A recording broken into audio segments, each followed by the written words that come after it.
po siya po.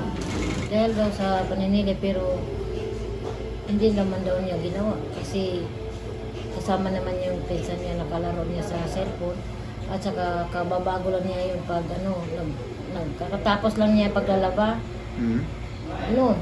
Pinagdudahan siya. Nakausap ko siya sir kasi umuwi sa Jensa. Tapos sabi niya, binugbog daw siya ng mag-ama. Sinipa at saka dinadyakan at saka yung inuntong yung ulo niya sa pader. Yun ang sabi niya sa akin. Totoo po. Mayroon po siyang mental disorder. Hindi, mga nagkaedad na siya, malaki na siya. Nung maliit okay naman siya po. May 31. Sakit po kasi ako isang ina ako sir eh. Wala kayong awa eh. Grabe naman ang gihimo ninyo. Sobra yung gihimo sa ko anak. Kung anak daw ninyo inanaon daw.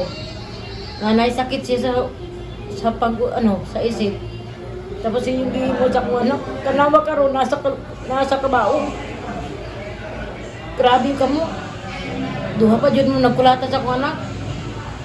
Wala mo yung mga batasan. Sobra ka mo.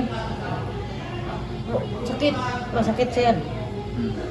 Nandyan po sa bahay na kapatid niya ngayon.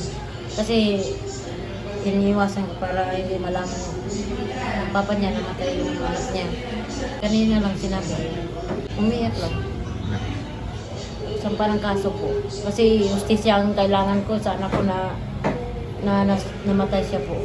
Sa ginagawa nila sa anak ko, justisya ang kailangan para makamit ang justisya sa anak ko.